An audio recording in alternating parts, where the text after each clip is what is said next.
Dios te bendiga, bienvenido a mi canal, esto es Apología para Todos. Hoy tenemos un video interesantísimo.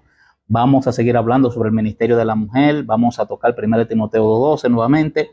Y me gustaría, aleluya, antes de iniciar, pedirte que por favor te suscribas al canal, que comentes, le des like y compartas nuestro contenido con aquellos que necesitan conocer estas verdades. Ahora bien, mi enfoque en 1 Timoteo 2:12 será similar a mi enfoque de 1 Corintios 14, del 34 al 35.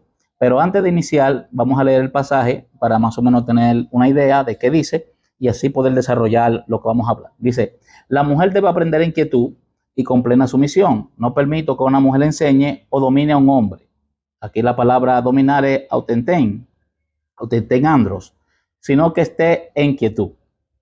Pues bien, entonces, como yo hice en 1 Corintios, vamos a ver primero a quién se dirige, 1 Timoteo, y por qué se escribió esta carta. Los primeros versículos del capítulo 1 nos dice que la carta fue escrita por el apóstol Pablo y fue escrita a su discípulo o su hijo amado espiritual Timoteo.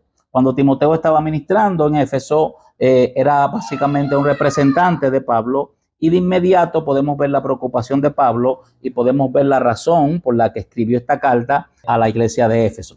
Algunas personas enseñan doctrinas extrañas y algunas de estas enseñanzas involucraban la ley. Y por eso que Pablo escribe esta carta. Ahora, la ley aquí, como lo hace en la mayoría de las cartas de Pablo, probablemente se refiere a los primeros 5 libros del Antiguo Testamento. Algunas personas en Éfeso estaban enseñando de la ley, pero lo hacían mal. Y voy a sugerir que parte de esta enseñanza defectuosa tiene que ver con los capítulos 2 y 3 de Génesis. Además, como hicimos también en 1 Corintios 14, 34, 35, en 1 Timoteo 2:12, vamos a alejarnos un poco y mirando todo el pasaje en su contexto, desde el versículo 8 hasta el final, ¿verdad?, del capítulo, en el versículo 15. Ahora, ¿qué está sucediendo en 1 Timoteo 2:8 al 15? Bueno, en todos estos versículos, Pablo aborda y corrige el comportamiento problemático de varias personas en la iglesia de Éfeso. En el versículo 8, aborda el problema de los hombres enojados que pelean. En los versículos 9 y 10, aborda el problema de las mujeres ricas, demasiado opulentas en la manera de vestir. En los versículos 11 y 12, que es una unidad en estos dos versículos, están escritos como una conclusión. Aborda el problema de una mujer que necesita aprender y no enseñar y no dominar a su hombre o a un hombre. Ahora, hay algo aquí que debemos señalar y es primeramente el lenguaje plural y singular. Eso lo hicimos en el otro video. En 1 Timoteo 2, del 8 al 15, Pablo cambia de plural hombres y plural mujeres en los versículos 8 y 10 a la palabra singular para hombre y mujer en los versículos 11 y 12. Y el verbo ella será salva en el versículo 15 también es singular. Desafortunadamente, este idioma singular y se pluraliza en algunas traducciones, ¿verdad?, al español. Pero debemos confiar en que Pablo usó sus palabras con un cuidado, que el cambio del plural al singular fue deliberado en estos versículos, porque no creo que Pablo estuviera haciendo esos cambios sin ninguna razón. Ahora, hay dos formas en las que podemos explicar el cambio del plural al singular en los versículos 11 y 15. Puede significar que Pablo está, uno, restringiendo su enfoque a una pareja en particular en la iglesia de Éfeso, o dos, restringiendo su enfoque a unas pocas parejas casadas en la iglesia de Éfeso con problemas similares. La idea de que estos versículos se refieren a parejas casadas no es nueva. Hace casi 500 años, Martín Lutero dio una conferencia y dijo que Pablo está hablando de parejas casadas. Él dijo aquí, tomamos apropiadamente mujer para significar esposa. Eso lo dijo Martín Lutero. Así como llama al marido hombre, así llama a la mujer esposa.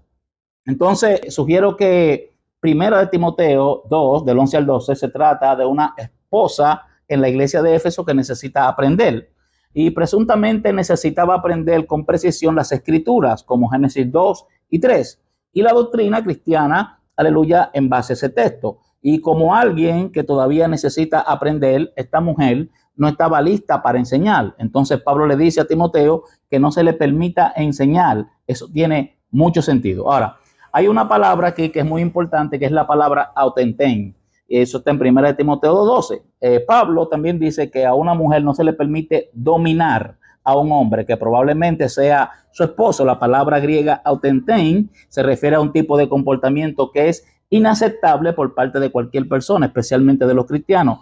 Tengo, aleluya, algunos libros que he leído que mencionan sobre esas palabras y hablan de que esa palabra siempre se utilizaba en un contexto negativo. Ejemplo, Crisóstomo, que falleció en el 407, un respetado padre de la iglesia, usó el mismo verbo griego en un comentario sobre Colosenses 3:19 y dijo que el esposo no debe dominar a su esposa. En una conocida traducción, ¿verdad?, del sermón de Crisóstomo, este verbo griego se traduce como actuar como déspota.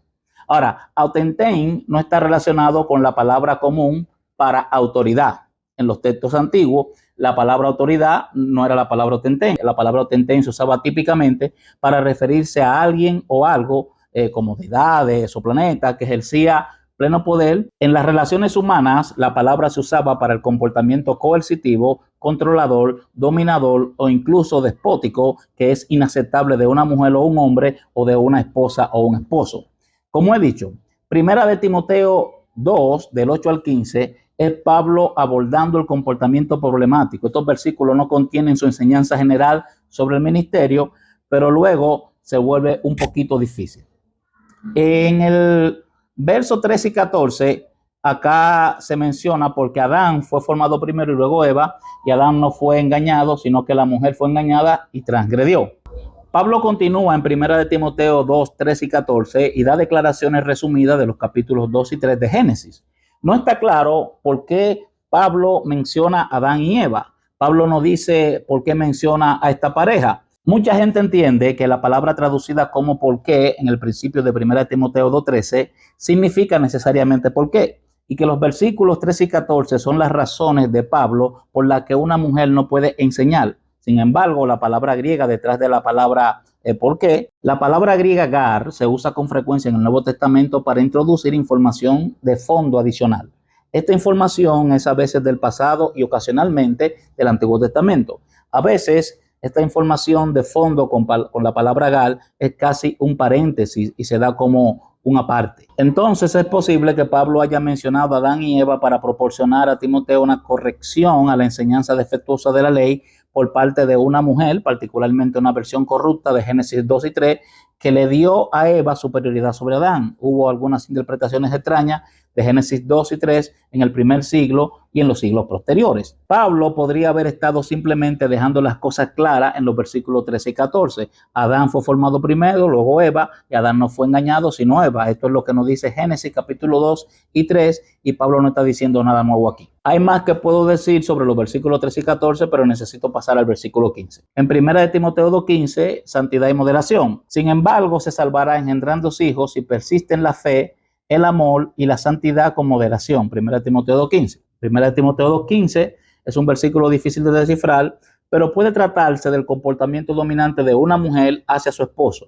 Ella pudo haber estado rechazando el sexo y evitando el parto por razones de piedad. Sabemos por la carta de Pablo que algunos en la iglesia de Éfeso prohibían el matrimonio. Eso lo vemos en 1 de Timoteo 4:3. Y la renuncia sexual no era poco común en la iglesia primitiva y comenzó temprano, era una característica de la iglesia primitiva, y vemos sus comienzos en 1 de Corintios 7. Y otros pasajes del Nuevo Testamento, el autor de Hebreo, por ejemplo, consideró necesario hacer la declaración: honroso sea el matrimonio en todos los pueblos y el hecho conyugal sin mancilla. La soltería permanentemente y el celibato eran virtudes estimadas en la iglesia primitiva. Existen bastantes documentos de la iglesia primitiva sobre mujeres cristianas que rechazaban el sexo y abandonaban sus maridos o eligieron vivir como vírgenes de por vida. Algunos hombres cristianos también eligieron el celibato y era una especie de cultura de la pureza con esteroides, me imagino yo, por así decirlo. Inquietantemente, la renuncia sexual estaba ligada teológicamente a la salvación y la resurrección. Ahora bien, tomo 1 de Timoteo 2:15 como Pablo asegurando a una mujer o un grupo de mujeres que su salvación no se pondrá en peligro si tienen relaciones sexuales y tienen bebé. Ella, singular, tenga eso en mente, cuando dice ella, singular, se salvará engendrando hijos, y añade, si, plural, la pareja continúan en la fe, el amor y la santidad con mesura. Ahora, creo que la frase santidad con moderación es clave. Sugiero que una mujer o algunas mujeres en Éfeso estaban llevando la noción de la santidad demasiado lejos. Solo hay algunas pistas tenues en 1 de Timoteo que insinúan la historia de fondo de las palabras de Pablo. en primera de Timoteo 2, del 11 al 15.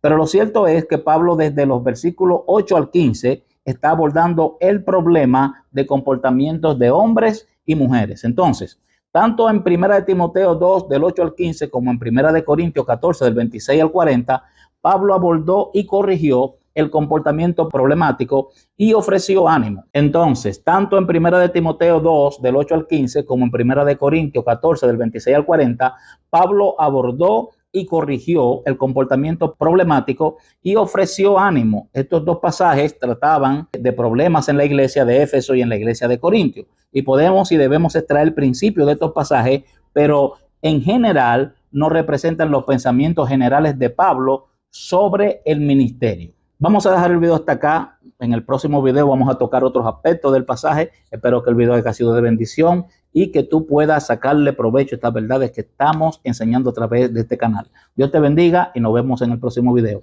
Bye.